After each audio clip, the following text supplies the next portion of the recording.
Hello, good morning, good afternoon and good evening. I'm sorry if I started just slightly too early. And thank you very much for joining us today, International Women's Day, 8th of March 2021. My name is Dawn Bonfield and I'm joining you from the United Kingdom, and I'm the moderator for this session.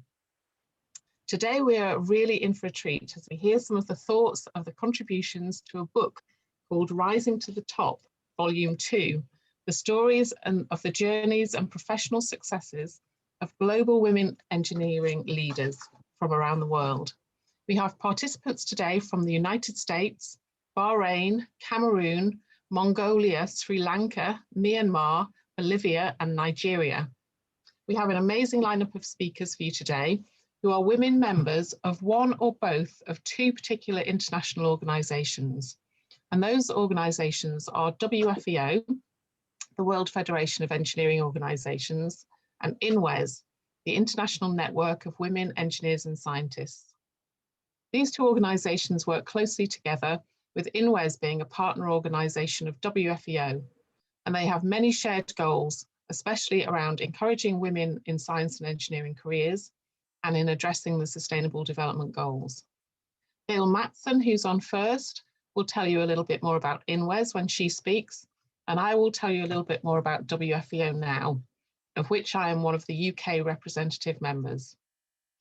WFEO is an international organisation for the engineering profession. It was founded in 1968 under the auspices of UNESCO. It brings together national engineering institutions for some 100 nations and represents more than 30 million individual engineers. It is made up of committees. I'm the Deputy Chair of the Women in Engineering Committee, as well as being on the Engineering Education Committee, and Yetunde Holloway, who is giving the vote of thanks at the end, is the Chair of the Women in Engineering Committee. Today, this is the second of two seminars on the Rising to the Top book, and if you were present at the first of these seminars on Friday, you would have met Marlene Kanga, the moderator of that session, who's the immediate past president of WFEO. And I really want to thank Marlene for her role in organising this and the previous webinar, and for bringing us all together today. I want to thank her too for everything that she does to support women in engineering, where she is a true inspiration for many of us. Before I go on also, I just want to thank IFEES, the International Federation of Engineering Education Societies, and in particular Hans Hoyer, the Secretary General of IFEES, for bringing these books to fruition and for having the vision and passion and the stamina to produce these in the first place. So we thank him and his team for working with us on these productions. I had the privilege of being included in the first of these, so this one, the red one, and all of the contributors today are featured in the second volume, which is available to buy or download. So I'd really encourage you, if you're interested in these stories, to do so, because they're really uplifting and very inspiring. And I've spent the whole weekend reading through this book and it's been fascinating. And I believe there are two other volumes in the pipeline as well, so do look out for those. So without further ado, I'm going to get on to our first speaker. And first up we have Gail Mattson. So welcome, Gail. Gail has been Hello. Gail has been involved with INWES since 2002 and served as its president between 2017 and 2020. She's a registered professional engineer, a certified hazardous materials manager, and project management professional. She's more than 40 years experience in environmental engineering, safety, project management, and corporate relations. She has a BS in chemistry and biology and an MSc in environmental engineering. Gail was president of SWE, the Society of Women Engineers, between 2000 and 2001, and has also served in various regional and national positions with the American Society of Civil Engineers, the American Association for the Advancement of Science, the Academy of Certified Hazardous Materials Managers, and Girl Scouts of the USA. So my question to you, Gail, is as the immediate past president of INWES, why is it important to build networks for women engineers, and how does INWES support women globally? Thank you for that question, Dawn. Obviously, I love to talk about this subject of women and engineering and science. Give you a little history. back in 1999 at the World Conference on Science, the 21st Century, when it was convened by the UNESCO, the United Nations Science and Cultural Organization, Article 90 was adopted, encouraging specific efforts to be made towards the establishment of an international network of women engineers and scientists. But no other organization took on this challenge to establish the network. So the following year, 20 women from 20 different countries got together with support from UNESCO to look into the possibilities of forming such an international organization. And this happened in 2 years. In 2002, the International Network of Women Engineers and Scientists was established at the ICWES 12, the 12th International Conference for Women Engineers and Scientists.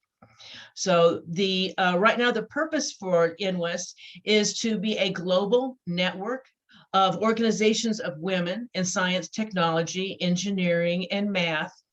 Right now, we have over 75 organizational members, university members, and individual members, and corporate partners, altogether representing about 250,000 women from 42 different countries.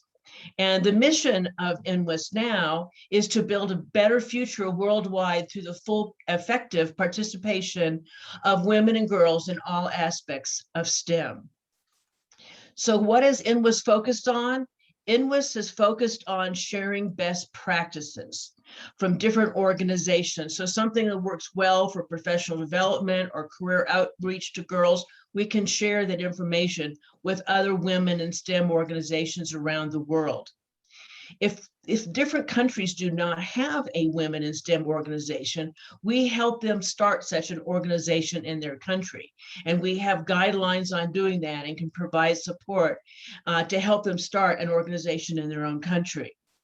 So we provide support and encouragement for individual women as well as women's organizations in other countries. We also are focused on expanding the network for everyone for career advancement and for their professional development through sharing papers, resources, international conferences, and various seminars and webinars.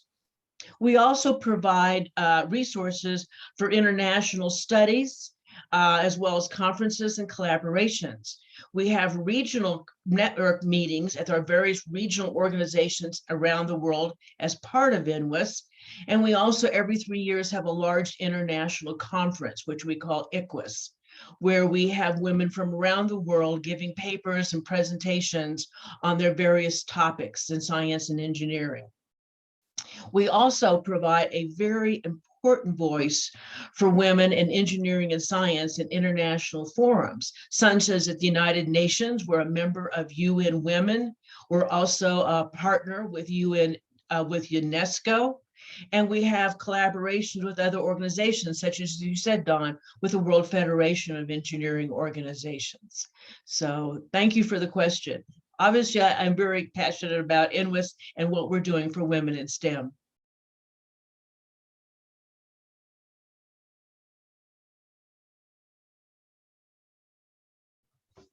Thank you very much, Gail. That's a really interesting answer. And I know from my own history with the Women's Engineering Society in the UK that we have a good partnership with INWES. And of course, we're looking forward to the ICWES conference coming up later this year in Warwick in September. So hopefully we'll see one another then, those of us that are at that one. Thank you, Gail. So next we go on to welcome Professor Raida Al-Alawi, who's based in Bahrain. Welcome. Professor Al-Alawi holds a PhD in computational intelligence and an MSc in computer engineering. She's Director of Technology Development at BFG International. Before this, she was Dean of Student Affairs at Alia University in Bahrain, and before that, she was the Chair of the Department of Computer Engineering. Professor Al-Alawi's honours and awards include the UOB Certificate of Excellence in Teaching, HRH Princess Sabika Al Khalifa Outstanding Academic Women Pioneers Award, and the GCC Engineering Union Award for Pioneers in Engineering. She's active in international societies such as IEEE, ACM, FAE, and she chairs the ICT Committee of the Federation of Arab Engineers. She's also on the board of the Bahrain Society of Engineers. Raida, as a leader and teacher in the ICT sector in Bahrain, why is it important for girls to think about a career in information and communication technology? Thank you, Dan, for the introduction. It's a pleasure really participating in this webinar. I think that this is a very important issue that needs to be addressed carefully. As you know, the world of technology is a dynamic field that continues to grow so rapidly and has an impact in almost every aspect of our lives. Today, we are witnessing how ICT infrastructure helped in mitigating the impact of COVID-19 in various sectors to continue functioning during this pandemic. We have seen how ICT revolutionized the way we all live and work, and how it assisted us in being connected, productive, efficient, and safe above all. Now, as the world steps into the fourth industrial revolution, we will see a breakthrough that will truly change how we live and how we work. Our society and economy will see an exceptional reliance on technology, and this increases the demand for professionals with ICT skills. Currently, there are more job openings than the available qualified ICT skilled candidates. And if we look into the list of best jobs or most in-demand jobs for the future, we will see that technology professions dominate these lists. And according to the US Bureau of Labor Statistics, employment in ICT occupation is projected to grow 11% during the forthcoming 10 years, much faster than the average of all other occupations.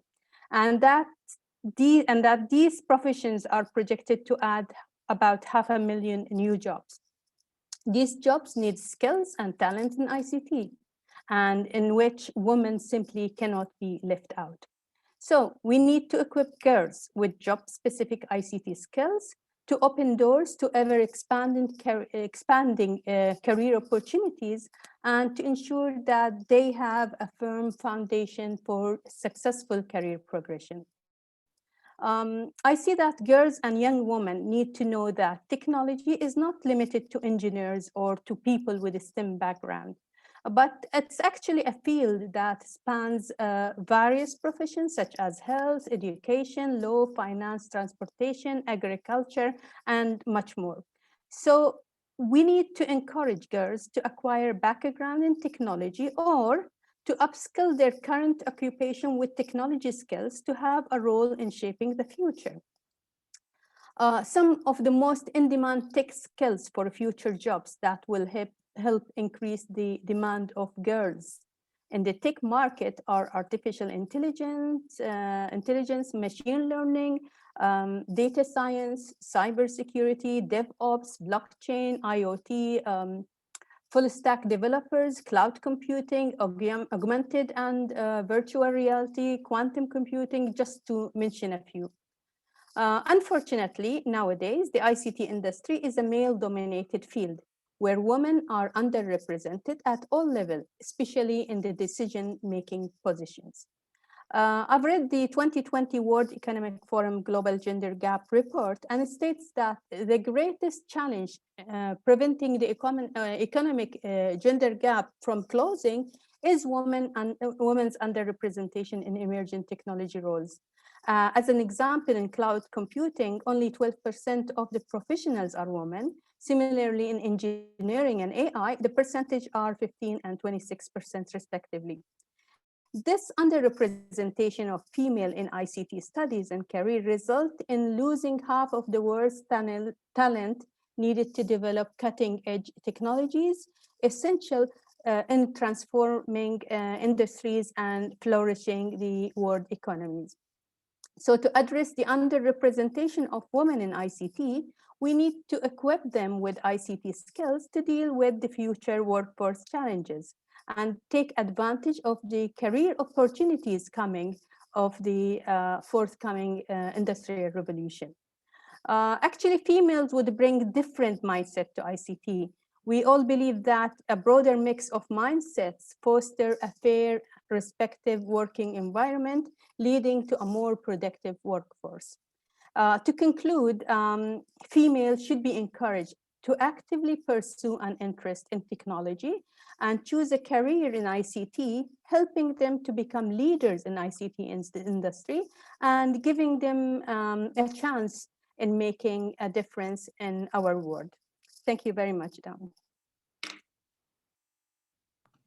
Thank you very much. That's really interesting. And my own work is on ethics and bias in engineering. And that's a big issue, obviously, of building these biases into the ICT. So without women in these roles, we will perpetuate some of these historic biases that we've seen. So yeah, that's really important. Thank you. I really enjoyed your chapter of the book, and I made me think, how on earth are you doing all of this with a big family and such dedication? So it's really, really good to hear that. Thank you. Next, we have Reine Essobmadje. Welcome. Reine holds a Global Executive MBE and IE from IE Business School in Spain. Sorry, I didn't say that Reine is from Cameroun. And an additional program from SMU Singapore. She's also an engineer from ECE Paris, where she has been introduced into the School's Hall of Fame. In August 2020, she was recognized as a Women Inspiring Women EPIC Award winner from the IE Business School, where EPIC stands for Extraordinary People Inspiring the IE Community. She is founder of Evolving Consulting in Cameroun and France since 2009, which specializes in digital transformation. Reine is a member of the WIE Committee, the Women in Engineering Committee at the World Federation of Engineering Organizations. She's also president of the Digital Economy Committee and the first female appointed vice president of Cameroonian Business Council, GICAM. She's also a member of the IE Business School Tech Advisory Board. She is the Cameroonian Ambassador of Women in Africa and the co-founder of Digital Coalition.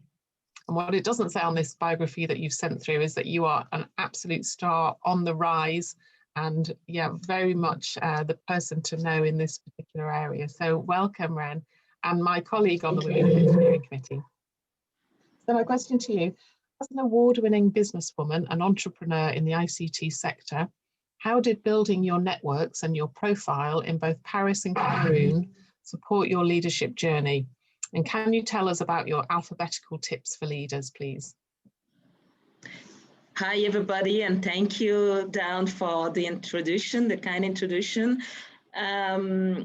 Basically, what I think is that women, generally speaking, and women in STEM more particularly, needs two things. The first one is exposure, and the second one is the economical power. So building networks start being really a necessity if you want to gain in terms of exposure, if you want to be able to showcase yourself, and also if you want to learn a little bit more about being the economic leaders in this world. So what we need is, as a woman, is what we call a transformational leadership, which means that we need to be really strong in our technical capacity in our domains. And we also need to reach, a sort of a critical mass of women in STEM. And being part of networks such as INWES, the Women in Engineering Committee, and others women networks is something that really give you the technical exposure. You can share your experience being a woman in STEM, and you can also learn a little bit about the experience of other people, but this is not sufficient. Apart from the technical capacity, the other thing that is needed is also the managerial and operational capacities. And those are the things that makes men leading the world. They have the economical power. And as engineers and scientists, most of the time, we are very focused on, doing our research, providing all these technologies to the world without, have, the entrepreneur and the business mindset. So during my journey, what I thought is that while being involved in all those networks, which is very important, I also need to understand the rationale behind the business and the economic power. So I started being a member of several business councils in France, in Cameroun, starting being in the board of those businesses council in France and Cameroun. And recently then I have been appointed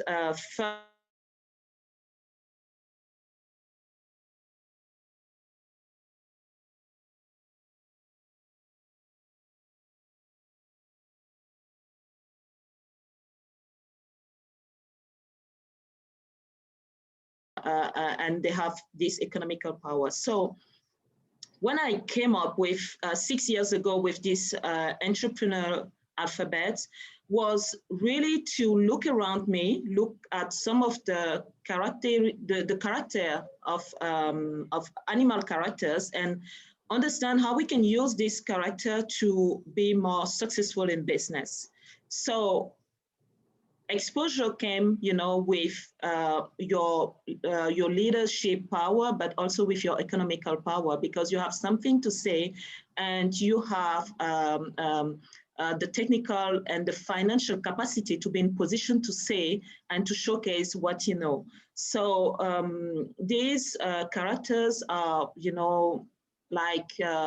being able to save money like an ant, but also being, loyal like a Rottweiler, remain human, because sometimes, you can get into this business and it can change the way you interact with others, so you need to have this in your mind that I need to remain human, and mixing the experience of the women in engineering networks from, all around the world, looking into the difficulties, looking into the opportunities, and also looking at how the other people are very powerful in businesses, has actually taught me how to, make your path to the top. And obviously still on the process, but it's very important to understand how the others are successful to apply those to yourself.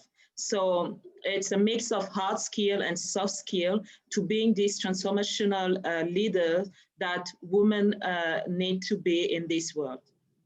Thank you. Thank you very much, Reine. Well, you've certainly got the right attributes, because you're doing extremely well, and we wish you congratulations. And I'd love to see a little booklet of your alphabet, actually, with each of the letters expanded, and your thoughts on those, which would be really nice. Thank you. Next, we welcome Ariunbolor Purvee. Welcome. Ariunbolor is a leading scientist and engineer contributing to engineering education and research in Mongolia. She's a professor of electrical engineering at the German Mongolian Institute for Resources and Technology. Dr. Purvee was one of the first students to graduate with an MA degree from the Mongolian University of Science and Technology, MUST, after the country's socialist period ended. Since 1993, Dr. Purvee has taught engineering courses while serving on the MUST faculty, bringing in the research experience she gained abroad in India, Korea, and the United States to the next generation of Mongolian engineers. Her academic work has been published in textbooks, manuals, and papers, and she holds 10 copyrights, 2 trademarks, and 1 patent. Her most profound social impact, however, occurred when she became the founding director and president of the non-profit organization Women in Science, Technology, Engineering and Maths, WSTEM, in Mongolia.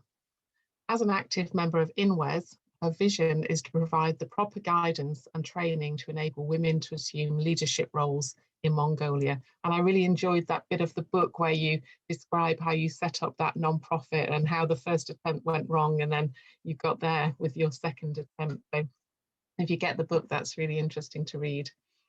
So my question is, as a founder of WSTEM is it WSTEM or in Mongolia? What are the key achievements of the organization? And as chair of the INWES Asia Pacific Network, what are your future plans, please?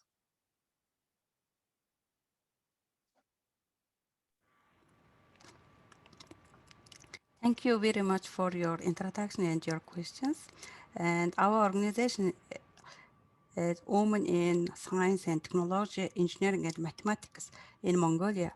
WSTEM was founded in 2012. The Asia Pacific Nation Network, APN, is the first regional network of the International Network of Women Engineers and Scientists, INWES. All members of INWES that are geographically located in the Asia, excluding the Middle East and those in the Pacific Island and automatic members of EPNN. The purpose of the regional network is to allow INWES members to meet more frequently in the locations closer to their countries and also to share issues that are common to a region they belong. APNN actually has conducted annual meeting where country reports are presented. The INWES recently became the fourth EPNN chair country. During the next 3 years, we plan to develop a website for EPNN countries to use a focus for sharing resources, expertise, and our experience, and to share information and publicize INWES and EPNN activities. The purpose is to encourage more women to involve in STEM. The future of EPNN is to expand the network to include more countries from Asia. For WSTEM, after becoming a member organizations of EPNN, we started to develop, and the board of directors of WSTEM was formed in 2012. WSTEM hosted the 5th meeting of EPNN in 2015 and took full advantage of the networking opportunities. By tapping into these international groups, we discovered that women help other women, no matter where they are from. This was our way forward. Now, WSTEM has 23 board members and over 400 members. These members are grouped into 4 regions, and WSTEM actually organizes many activities and events. For example, WSTEM has organized annually 2 different conferences since 2016. One is our annual conference of our members, and another one is the conference of young women scientists and engineers among our members. 2 young members who took their first 2 place in that conference participate in the annual Young Women Camp hosted by the Korean women scientists and engineers that has helped empowering women in STEM. Then now WSTEM has 12 young members who participate in the camp in Korea. They are our next generation of our board members, and they are very active and initiative. Therefore, WSTEM activities and events are organized very well. Actually, Mongolia has high number of women in STEM fields due to Soviet policies, but like most other countries, we don't much have significant representatives in decision-making positions. However, one of our board members, Dr. Mattson, became the first woman rector of a technology and engineering university owned by the state in Mongolia. Another of our board members, Dr. Undrum, is now parliament member of Mongolia, and Dr. Mattson is now, and Dr. Undrum were a member of board of directors of INWES. Yeah, for the key achievement of WSTEM, then nothing less than discovered a dream we didn't even know we had. Thank you very much. Down. Thank you. Thank you very much. It's really fantastic to see the value of these networks. And I think, we're all here today because we're part of a one network or another, and it just opens the world, I think, doesn't it, when we can use the support of each other to celebrate our successes and to make progress in in these positions. So thank you very much for that. Thank you. So next we have Professor Niranjanie Ratnayake from Sri Lanka. Welcome.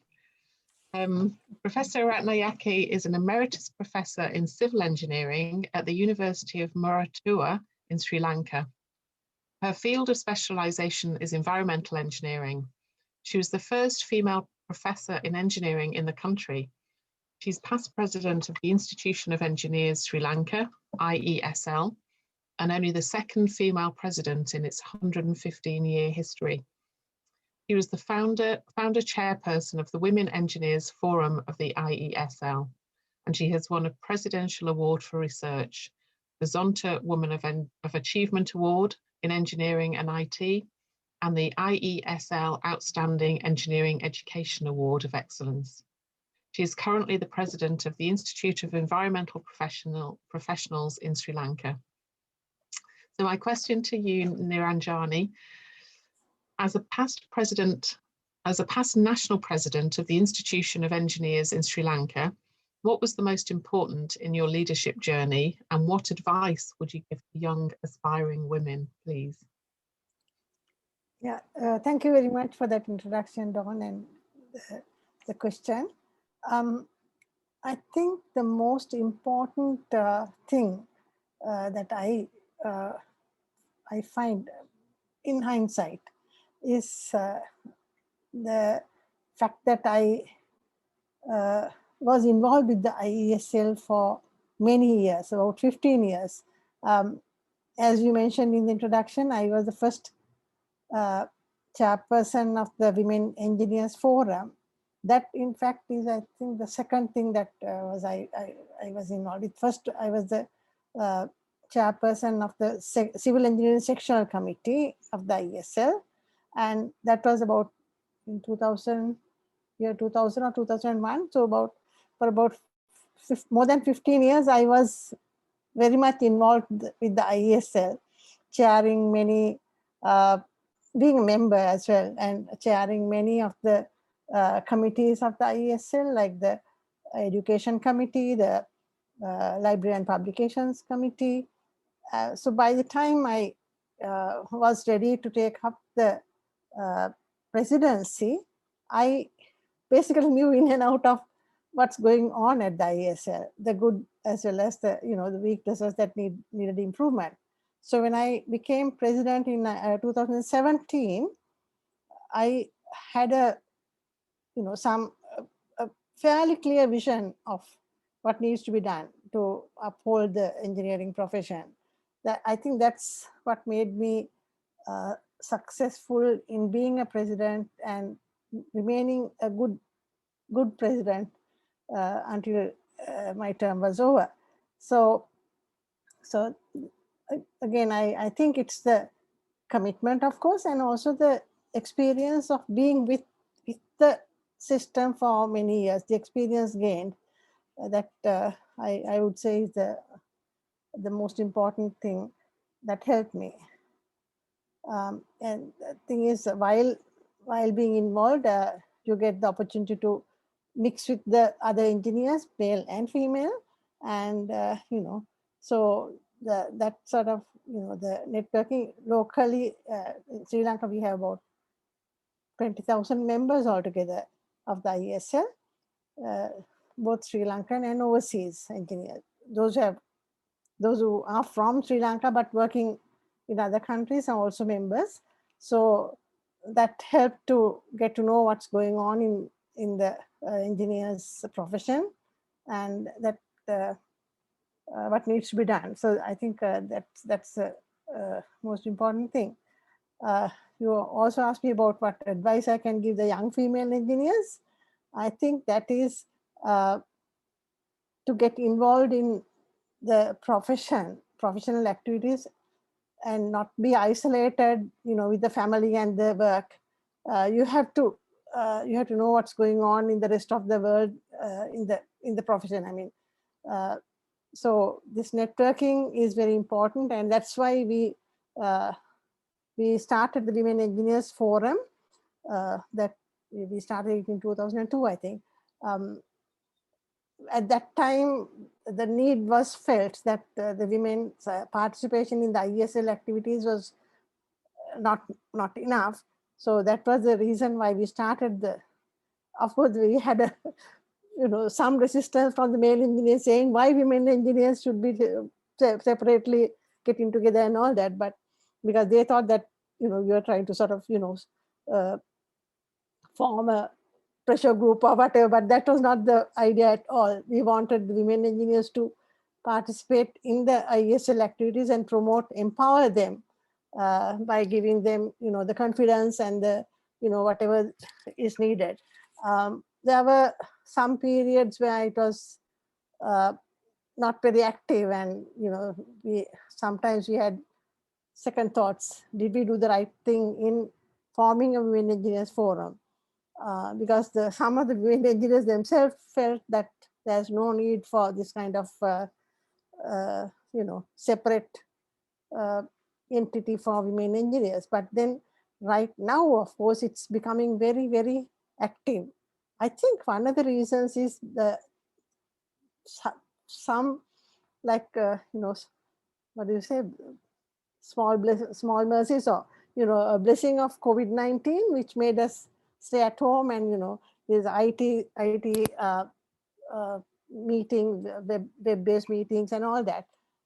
So that has given the women, I think, a good opportunity to get involved, because rather than go for meetings, staying at home, and while maybe, in fact, the Women Engineers Forum webinar, the meetings now, the monthly meetings are held at about 8 o'clock in the night. After all the work is done, they go to work and come back home, and then the children's dinner or the family dinner is provided, and then they have the meetings, and for about an hour or two, the regular meetings are held. So that kind of thing came up because of the COVID. So I think that has given us some opportunity to do the networking. And in fact, in addition to of course the meetings, we have a lot of activities going on. The younger people have taken it on to themselves to have organize various skill development programs. In fact, there's a online yoga program organized by the women engineers going on right now, and personality development, various aspects of empowerment of women engineers is going on. So I think so what I'm saying is that the getting together and networking and not being isolated from the rest of your colleagues, the major the rest of the engineering community is very important for you to know what's going on. If I have another minute, I will explain what I really mean. There was one from the Institution of Engineers, we have this the charter interviews, the professional review of the engineers, after certain amount of experience and training and all that, they have the charter professional review, and then they become chartered engineers. I think some other countries also have that, the charter, but sometimes some other countries call it professional engineer.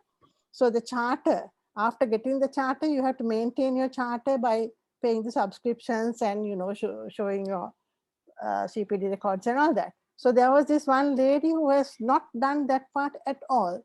She has got her charter and happily working in her own organization, fairly remote area. She's an engineer in a remote area.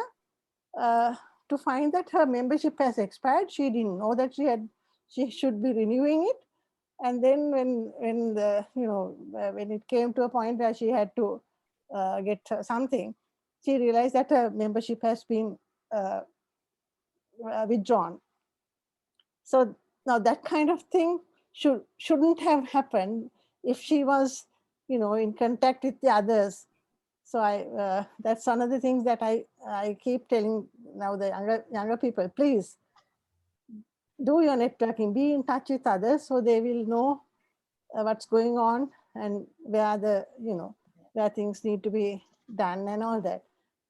So my advice is really while you're doing your job very well, most of the engineers, lady engineers, actually, they are doing a wonderful job. But and then they have to balance the job with the home. They find it difficult to do this networking. So somehow try and get that also, because it's very important for your career development to be aware of what's going on in the rest of the world, in the rest of the engineering world. So I think that's my message. Thank you. That's really interesting to hear. And it's a constant battle, I think, isn't it, between organisations who resist us setting up women's networks. We have the same in the UK. We don't have a women's network in our Institution of Civil Engineers, where I think we need one. And even sometimes you don't get the support of women helping that as well. But it's interesting, your observations around how the pandemic has actually strengthened those networks, and they've been able to be used for other reasons of empowerment and just support, really. And I think that's a really valuable side of the network. So thank you for that. Thank you. So we're going to go on now to Dr. Khin Sandar from Myanmar. And she's not actually joined us today because we probably have all seen in the news the difficult situation that they are in, and the very dangerous one that they're in Myanmar. So she has sent in a video. So once I read her biography, Ivan, if you can share the video at that point, that would be super, please. So Dr. Tun graduated from Rangoon Institute of Technology in 1991, obtaining Bachelor of Engineering in Electronic Engineering, and her PhD in 2017. She's the first and youngest woman Vice President of the Federation of Myanmar Engineering Societies and Chair of Women Engineers Chapter. She's a council member of Myanmar Engineering Council, and she's an associate professor in West Yangon Technical University, and in 28 years of service, she has supervised or co-supervised more than 50 research projects. She was elected as Honorary Fellow of ASEAN, Federation of Engineering Organisations, and Fellow of ASEAN, Academy of Engineering and Technology in 2018. So Ivan, if you're ready, could we see the video, please? Good morning, good afternoon, good evening. In Myanmar, Rangoon Institute of Technology, R&D, is the one and only engineering university at early days. In 1996, the Ministry of Science and Technology was established, and it opened more than 30 technological universities and colleges across all regions of Myanmar successively. Until around the year 2000, intake of female percentage was limited to just 15% of new students for joining engineering university. Nowadays, as there is no limit to the intake of female students, so they can join technological universities according to their matriculation examination marks. According to the statistics, female students have higher scores than males in matriculation exam. In Myanmar, medical and engineering are most popular because of changes in opportunity of job and high salary. There is only 5 medical universities in our country, and as I mentioned before, there are more than 30 technological universities. So maybe this is the reason for high numbers of women in engineering in our country. According to the 2019 statistic, the percentage of women in engineering area is 40. Electronic engineering and information technologies are the timely fields. They offer us an opportunity to work with innovative technologies in a variety of industries and finding new and useful applications that will revolutionize the way we work, drive, communicate, and more. These fields can increase mentoring and networking opportunities across the world. The development of these fields is fast and is the vital role for international communication. The soft and hard skills of these areas are more suitable for women. For the above reasons, women are attracted to electronic engineering and information technologies. Continuous study is necessary in rapidly evolution of technologies for the way of their success. Thank you.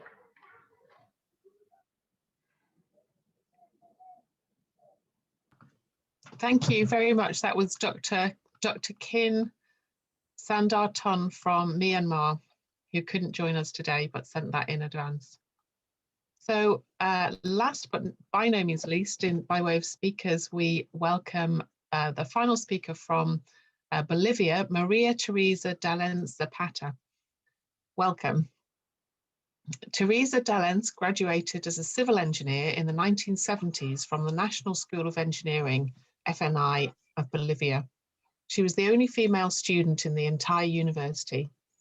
In 1990, she earned her diploma in construction management from the University of Chile, and in 2003 achieved her master's in foreign trade at Andina Simon Bolivar University. In 1986, her dream of having her own company became a reality when she founded the construction company Mattson. Today it has around 100 workers. Over the decades, Maria Teresa has led building projects in Bolivia that have included schools, institutions, and sports facilities. Two of her most memorable projects are Engineers House in 2007 in Sucre, Bolivia's constitutional capital, and in 2016, the Bolivian Judicial Forum, Sucre's biggest and most modern building. She's been an active participant in the Pan-American Union of Engineers Associations, UPADI, since 2004, becoming its president in 2014, the first Bolivian engineer to reach this position. Teresa has committed herself to helping Bolivians in need, and she's built 2 kindergartens for disabled children and heads a foundation called Amazonia, which is dedicated to educating and housing children living in extreme poverty. It's a fascinating story, and it sounds like it could be a whole book. Welcome, Teresa. So the question to you is, what are the key challenges of being a leader, both as the owner of a civil engineering company and as president of UPADI, and how did you overcome these, please? Thank you, Dan. To answer, when I graduated in civil engineering, I had realized that I had quite a lot of challenges to pass. The working conditions were very difficult because Bolivia is a developing country and there are not private companies. At that moment, the economy of my country was very unstable. I had to write and fill all the documents for that I needed to open my own company of constructions. The principal objective was to do projects with the government in all areas. For example, buildings, roads, dams, stadiums, etc. It was the first company direct for a woman. So to be part of the construction associations was very difficult. I had to develop the execution of projects very much to get as many projects as possible to work with my company. This gave me many possibilities, and nowadays, after a lot of work and done projects, my company has grown a lot. In my gremial life, I had to start from low. The positions are earned with effort, and it's even more complicated if you are a woman. I started my career as president of industry constructions of my city, where I had to work a lot to offer the members good advantages so they could vote for me. In the following years, they made me president of my organization of Society of Engineering of my city. I rebuilt the institutions in my time as president. This gave me a better position around my college. Soon for all the work done for my affiliates, they already believe in me. Was for me a very great achievement when they choose me president of organizations that brings together all engineers from all specialties in Bolivia. And it was in August 2014, during the convention of UPADI, that I've been chosen president of all the Pan American Associations of Engineering. And I have been part of the board of directors for 6 years now. This allowed me and give me the honor of attending to the WFEO. I had to overcome a lot of challenges, facing difficulties that every woman can understand, but every night I didn't sleep, or every effort I had to are worth it.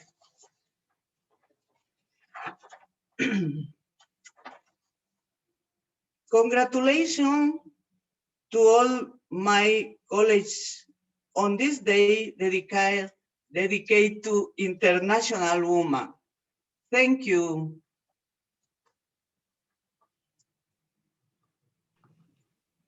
Thank you very much, Teresa. That's really great to hear from you and to hear your experience, which is vast.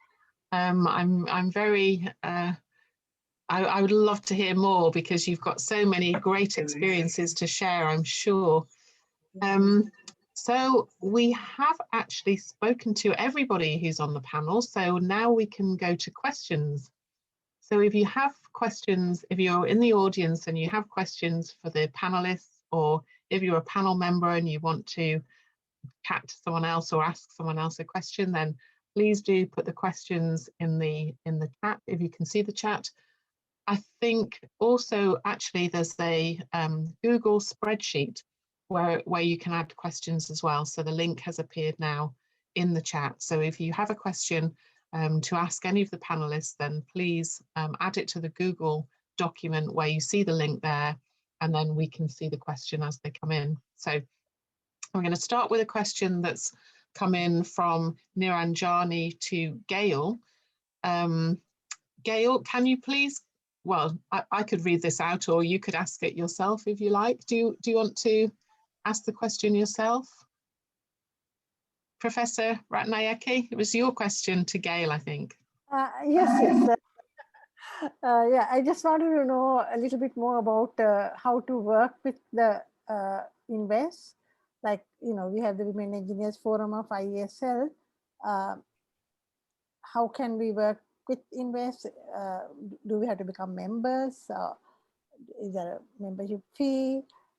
Things like that. If you can just explain a little bit, Gail, on how to get involved. Okay, would be glad to. Yes, your organization can become a member of INWES, and yes, we do have a fee. It's a very low fee, and it varies depending on the location of your country. So for those from developing countries have a lower fee than those from developed countries. So all this information is on our website. If you go to the INWES website, INWES.org on our website and look under membership, it explains the membership categories for organizations. and universities and individuals. And so you can look and see which one fits with you and the various fee structures. And there's an online application form that you can fill out. So if you have any questions, you can always contact me directly at gail.mattson@inwes.org, and I'd gladly work with you on working on your membership. Thank you. Thank you. Gail, you actually have a question yourself. If you want to ask that, you had a question for Raida. Yes, Raida. I know many of us are concerned with the unrest in the world right now in many parts of the world. And I was just wondering, with all the political and religious unrest in the Middle East, is this impacting the studies for students and specifically recruiting women into various STEM careers and studies? Yeah. Actually, to start with, luckily, the area where I am living in Bahrain, there is everything is fine, and we don't have any political issues that has impacted us. I can speak in general about the Middle East. I'm sure that it has a high impact in the recruitment of women. If I take, for example, in Syria or in Yemen, the refugees, definitely there is a high impact, and it's not only in STEM, it's in general all different professions. So I don't have statistics to, frankly speaking, about what's going on, but surely there is a huge impact on women in general, recruitment of women.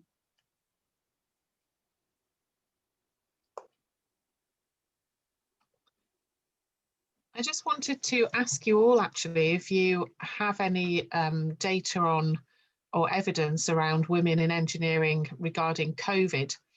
I mean, we have a lot of information about women in general, but I just wonder if you have anything specific about how the pandemic is affecting women in engineering that's kind of over and above the general information that we have about COVID and women.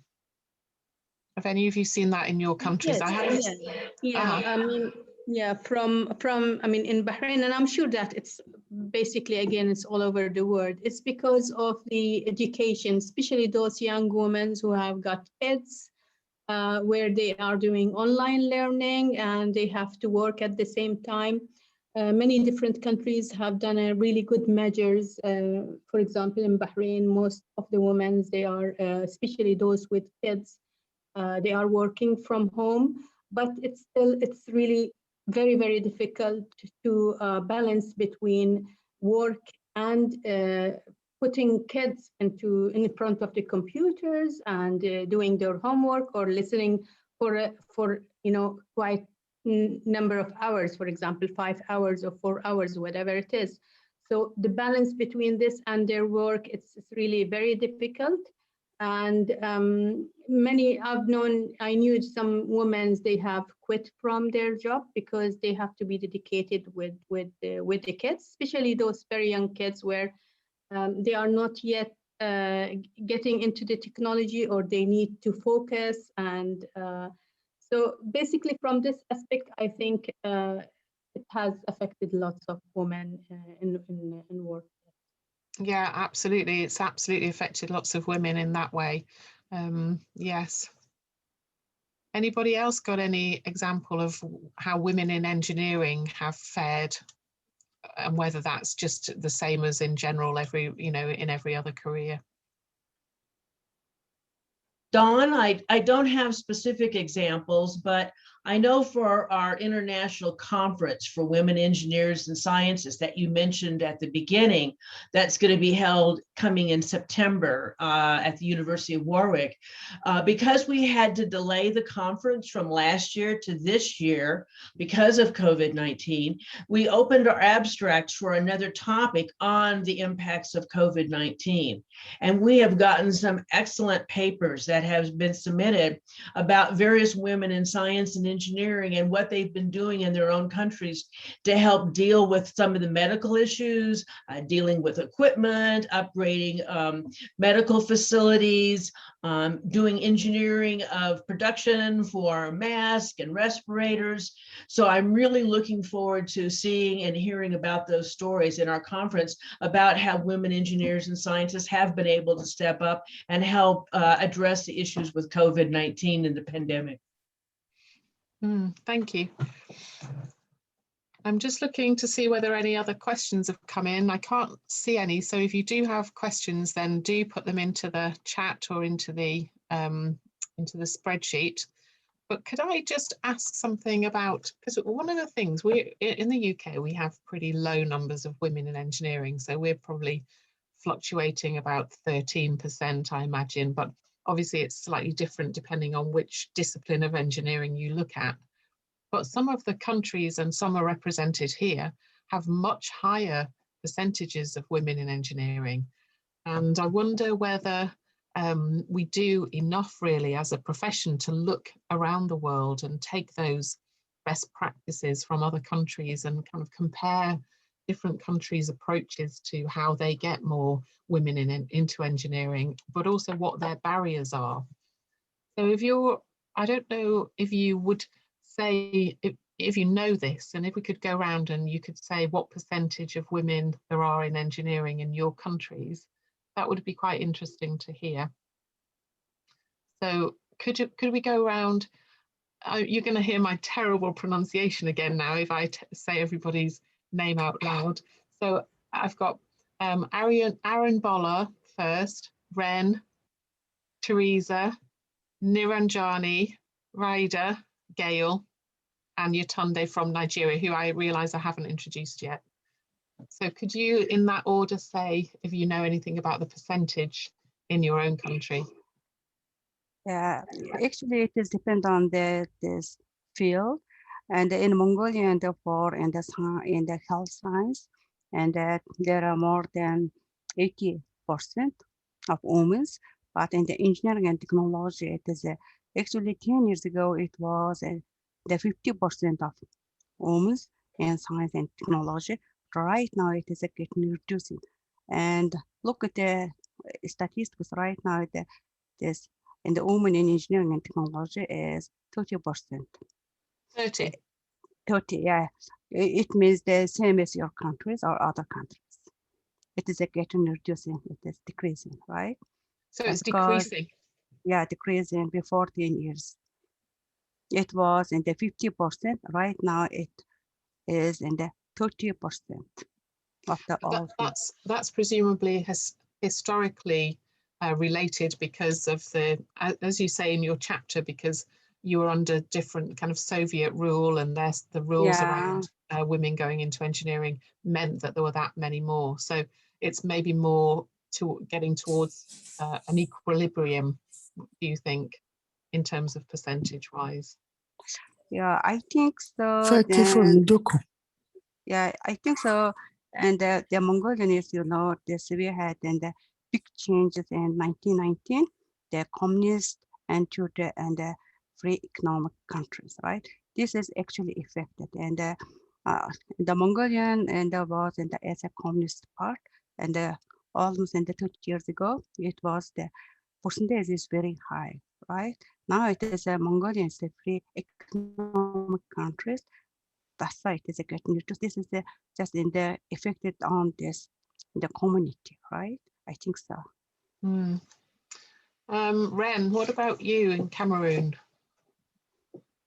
Okay, thank you, Dan. So talking specifically about Cameroon, we don't have exact statistics, but from one activities we did with the Ministry of Education and the Ministry of Post and Telecommunication, we found that we have some like 50% of girls going into technical studies in high school, technical and scientific studies in high school.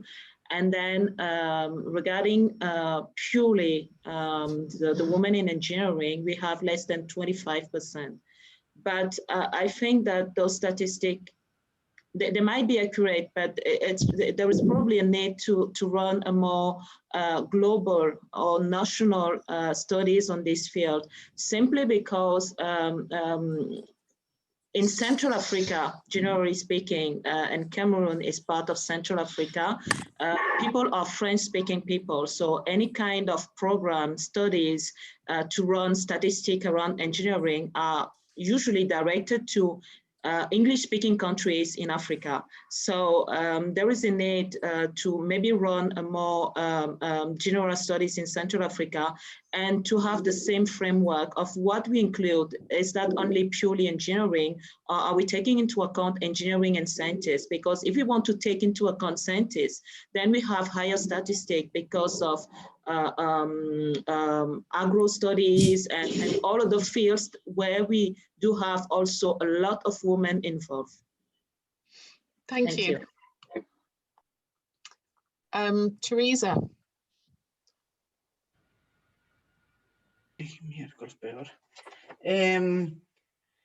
At the moment in Bolivia, there are many women study all the specialists in engineering, and when they out the universities, they have to have a good economic for work in engineering in diverse specialties. For example, industrial, civil engineering,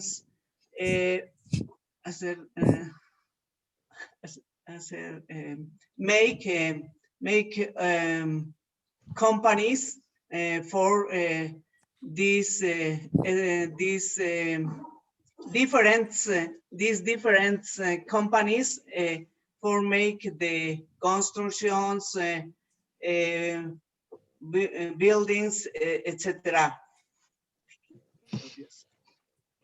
Thank you. Professor Ratnayake, Niranjanie. Yeah, thank you. Actually, I wish I had the access to the there was a paper written about the women in engineering. In fact, it was sent to Marlene, and hopefully we'll be making a presentation at a webinar during the month of March about the findings of that survey.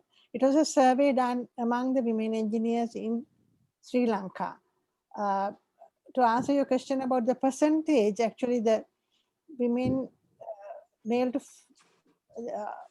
I think there's about 15% of female engineers attached to the Institution of Engineers. There is a delay in getting, I was talking about the charter. There is a delay in getting that professional qualification compared to the males in general, that we have noted. And of course, the survey was asking about the hindrances to the, to working as women and all that. Some like, and whether they had to, if they had to make a choice between the family and the work, would they choose the family or the work? And of course, most of them said, some have already faced that situation. If they have to make the choice, about, I think, a good number, maybe about 70% have said that they will have to choose the family over work. So things like that, it's, we saw your your survey results. I think Yetunde and I, who sit on the Women in Engineering Committee, this is one of the themes of and Reine, who sit on the committee. This is one of our themes to measure statistics, and we were really impressed with the report that you had done in Sri Lanka. So maybe Yetunde will say a bit more about that. I didn't realize that it has come to you. That's great. Yeah. So yeah. So the girl, when I well, I studied engineering in the early 1970s, 69 to 73. So at that time, it was a real minority. Our batch had, out of 150, there were 12 girls. And that was like a huge thing. Earlier, it was like 1 or 2, maybe 7 at most, like that. So now, of course, the batches are also increasing, like the numbers are now like 900 out of 900. Still, there is about 15-20% of girls. So the proportion has not increased much, although the numbers are increasing. Thank you. Yeah. Thank you. Raida, how about you? Okay, I've been teaching at the university at the engineering college, and I've been there for a long while. So I have seen with the time, there has been an increase with the number of women entering the engineering. I can say that nowadays it's around 50% of the students in engineering college are females. And in some specialization, for some reason, it's like electronics engineering, computer engineering, the girls outnumber the number of boys. However, when we go to the job market, this number drops drops down to, I don't have the exact figure, but it's something around 22% of engineers and technologists, technology professions are occupied by women. So there is sort of a leakage on the way from graduating till they got the job. And if we are talking about at the top position, really it drops drastically. It's very few women in engineering, they are holding top managerial or positions. So this is so do how you it think is. Do you think the leakage is due to choice, or do you think it's due to barriers? I think both. It can be due to choice and barriers, and in some companies or some institutes, they would prefer men, especially in the industry. Still, there is a preference to men. But when I go to the technology, because I'm in technology, really there is no preference between skills is the factor that to select whether it's a woman or a man. Thank you. Gail, could I go to you? Yes, in the United States, unfortunately, we've seemed to have plateaued out about 25% of women in the engineering profession. Various science professions is a lot higher, such as in medicine, it's very high. It's like over 60% for women doctors. But for engineers, it seems to plateau at 25%. And the number of women, though, that are in the colleges is really encouraging because the numbers are going up. A lot of the major universities across the United States have really gone out there and put programs in place, and now they have enrollment of over 40-45% of women in a lot of the engineering programs at the university level. And we're hoping that we'll see a pipeline of more women going into engineering professionally. But I know a lot of corporations are very concerned about losing women. They're hiring women and then they're losing them after 5 or 10 or 15 years. And there's a number of studies that have been done recently, paid by various corporations, about why women are leaving the engineering workforce. And it's a lot of, they haven't gotten the support. They don't have the support from their employers to give them the flexibility to deal with children and issues at home. And so if they don't have that flexibility, they decide to drop engineering to have the flexibility to deal with family issues. The other is mentoring. A lot of the women are not encouraged to go, or are not involved in mentoring programs within their companies. And so they don't get the mentoring to help them develop to advance into leadership positions in their company, and they get discouraged and leave. So those are two common things that we hear from some of these surveys we've done in the United States. And so now we're addressing the corporations. Well, if you're spending all this money to hire these top-notch women engineers, why aren't you developing and providing mentoring for them as well, and leadership training for them, as well as providing support and giving them flexibility to deal with issues at home? And we've heard more from the young men engineers. They want that flexibility too. More of the young men engineers want that flexibility for home life and making decisions.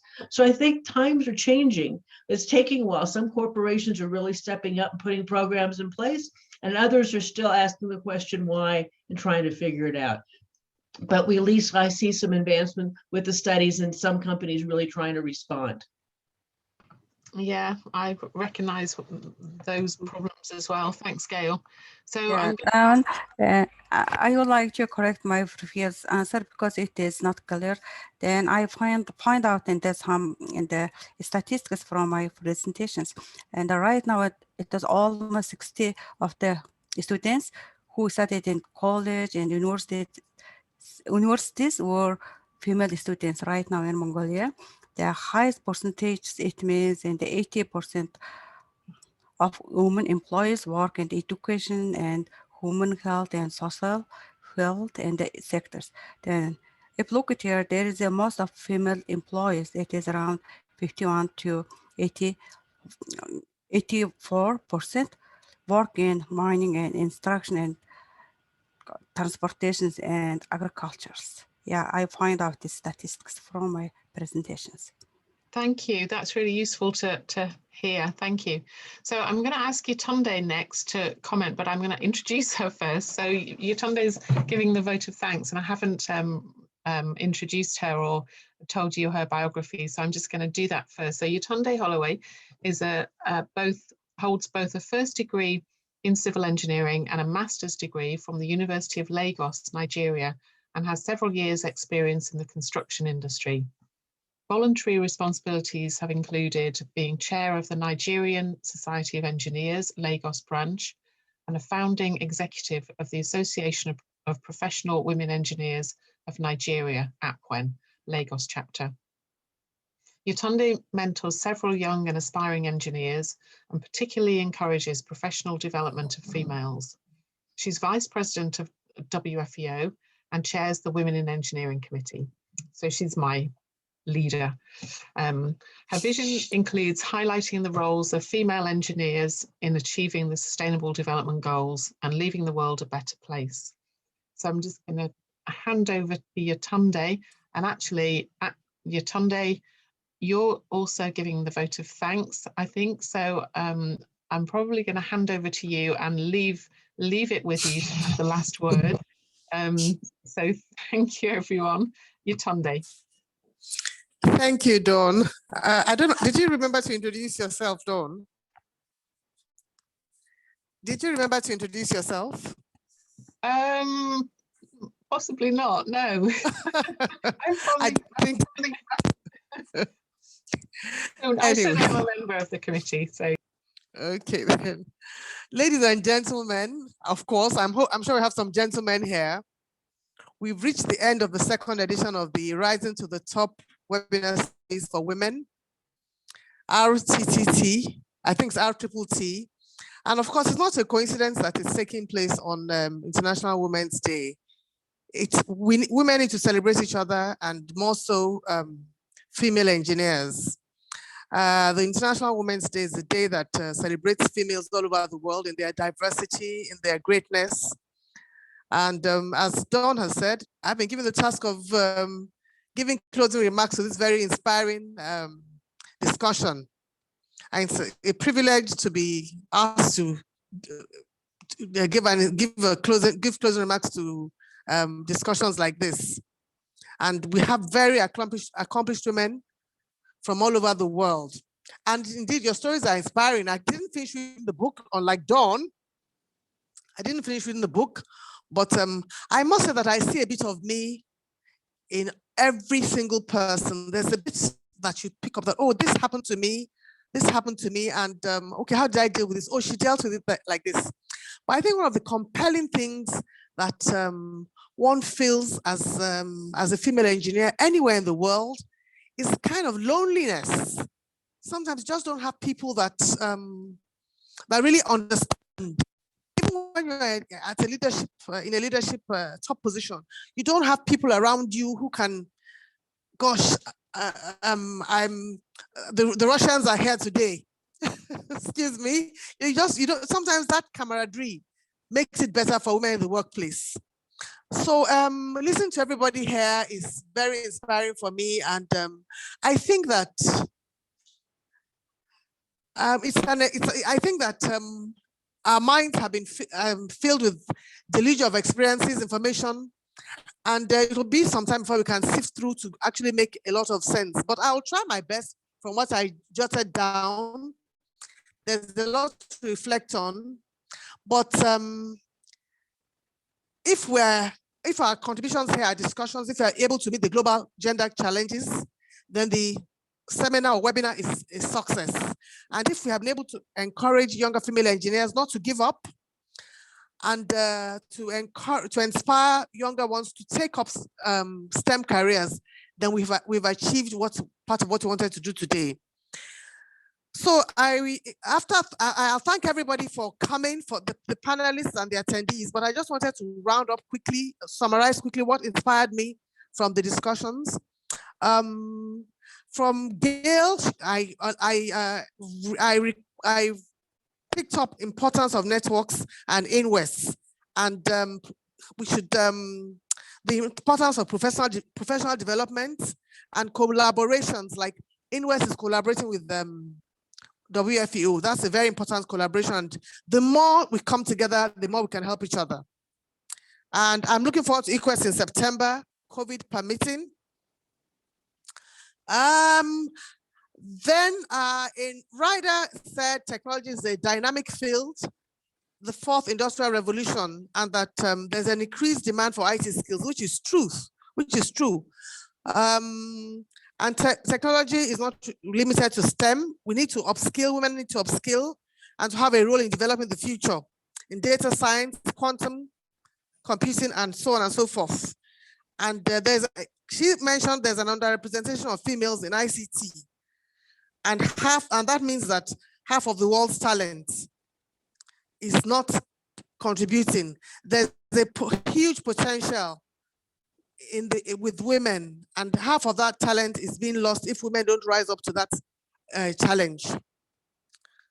One of the things that Raida said when she was answering Dawn's question was about returning to work, that some women would have left work because of COVID.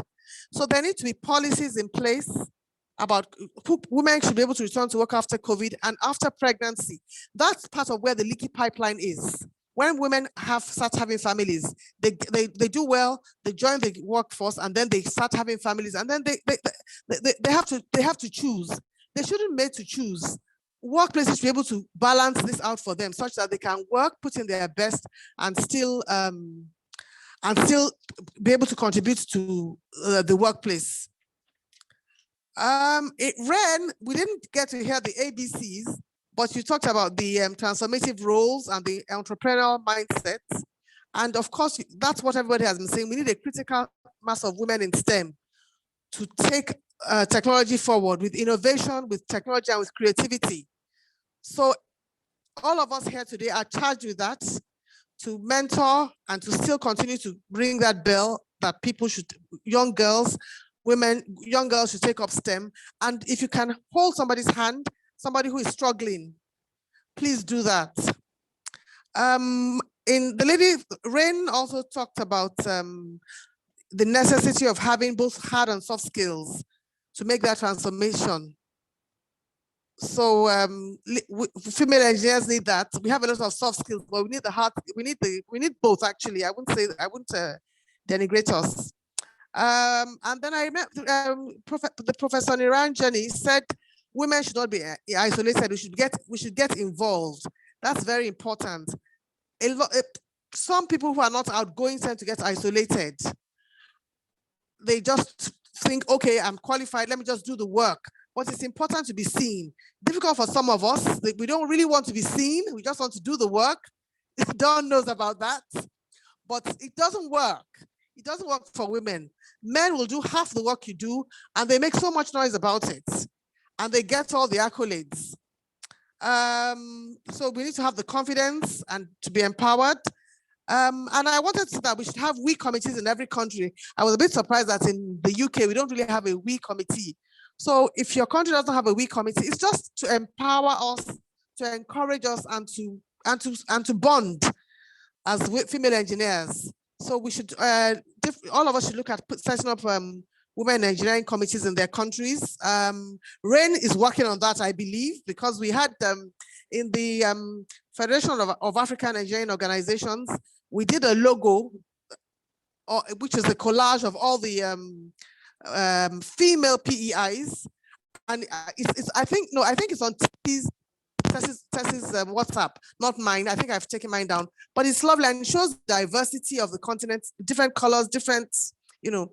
So Reine, I expect to hear. I